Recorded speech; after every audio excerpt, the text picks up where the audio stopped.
Իրինա Բալդացյան, մասնակցությամբ քաղաքագետ,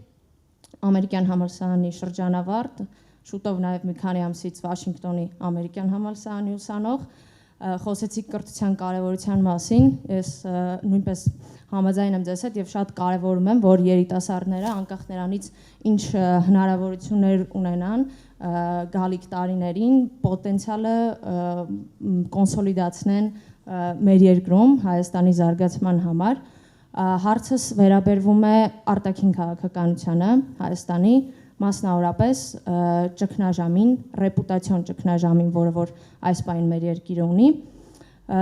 ինչպես եք պատկերացնում այդ ռեպուտացիոն ճգնաժամի հաղթահարումը եւ նաեւ մասնավորապես Արցախահայություն, Հայաստան եւ Սփյուռք եռամիասնության վերականգնումը եւ ինչ քայլերով եք պատկերացնում այդ ռեպուտացիոն ճգնաժամը հաղթահարելը։ Շնորհակալություն։ Որ օրը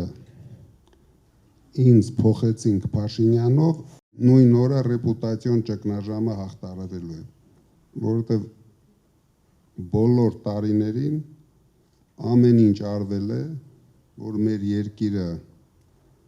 լինի խայտառակված, ժողովուրդը նվաստացած, ինչին հասել ենք այսօր։ Դրա համար մեր փոփոխությունից հետո առաջի հերթին մեր առաջի քայլերը ուղղված են լինելու մեր պետության, մեր երկրի, ձեր ասած ռեպուտացիայի վերականգնելը։ Խաբկանքներով հարաբերություն ստեղծելու պահելը անհնար է։ Միայն վստահելիություն բոլորի կողմից։ Դա բերի ռեպուտացիո փոփոխություն։ Երկրորդ հարցը Հայաստան, Արցախահայություն եւ Սփյուռք կապի եռամիասնության վերականգնում։ Ես չգիտեմ, դուք հետևել եք նույնիսկ իմ բանտի հայտարարություններին, ես դա միշտ գլխավորել եմ։ Մենք պետք է Հայաստանը դարձնենք բոլոր 10 միլիոն հայերի տունը։ Բացարձակ նշանակություն չունի այդ հայը ապրում է Մոզամբիկում, Ամերիկայում, Ռուսաստանում, բոլոր հայերը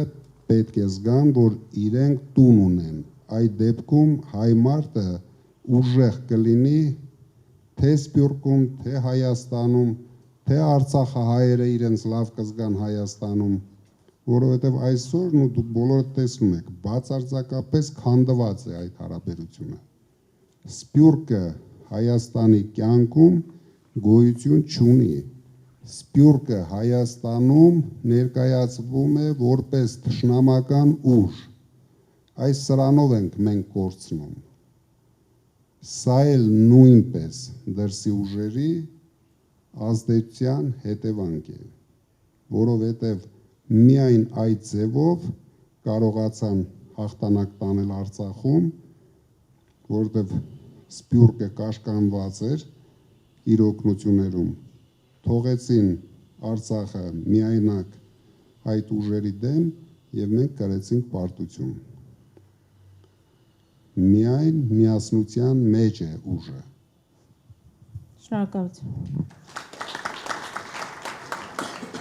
Ես Գայանն եմ Արցախից։ Իմ շրջապատում կան շատ տաղանդավոր արցախցիներ, ովքեր որ ցավոք սրտի գործող իշխանության չգործողությունների պատճառով, այդպես ասեմ, տեղափոխվում են, ցավոք սրտի տեղափոխվում են, որովհետև առաջի տեղը, որտեղ որ մենք եկանք տեղահանությունից հետո, դա մեր հայրենիքն էր, որտեղ որ ցավոք սրտի կրկին իշխանության պատճառով մենք մեզ զգացինք որպես հյուր։ Հիմա հարցս հետևյալն է, ես գիտեմ, մենք ունենալու ենք 300,000 աշխատատեղ, մենք ունենալու ենք բնակարանային ծրագիր, ինչ որ ուրիշ պլաններ արցախցիների հետ կապված, ես ուզում եմ, որպեսզի իրոք մենք արժանապատիվ դեր ունենանք մեր հայրենիքում, այսինքն ուսուցիչները չգնան ժենգյալով հաց թխելու։ Ինչ վերաբերում է Արցախահայությանը, եթե դուք Արցախից եք, երևի դուք կհաստատեք, որ ես միշտ եղել եմ Արցախի կողքին։ Ես Արցախին ամենաշատ օգնած հայ մարդն եմ, մի քիչ անհամեստ եմ ասում, բայց դա փաստ է։ Ու երկրորդ, երրորդ տեղերը չկա։ Ես միշտ փորձել եմ Արցախահայության կոմֆորտը ապահովեմ Արցախում։ Իսկ դա նշանակում է, որ ես ոչ մի բան չեմ մոռացել։ Մենք ունենալու ենք համապարփակ ծրագիր արցախայության համար։ Ես շատ լավ գիտեմ արցախայության տաղանդները, բնավորությունները, ընտունակությունները, պայքարող տեսակը, դրա համար ինձ շատ հեշտ է լինելու։ Բոլոր դեպքերում Արցախը հանձնած ղեկավարին անհնար է արցախայության համար ինչ-որ բան անել, որովհետև ոչ արցախահայությունն է իրեն ընդունելու, ոչ էլ ինքն է ընդունում արցախայությանը, եթե հրաժարվեց Արցախից։ Դրա համար վստահեցնում եմ, իրենք ունենալու են իրենց ուրույն տեղը մեր կյանքում ու ամեն ինչ անելու ենք,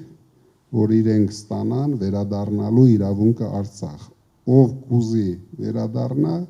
կվերադառնա, ով կուզի ապրի Հայաստանում, կապրեն Հայաստանում, բայց բարվոք կյանքով։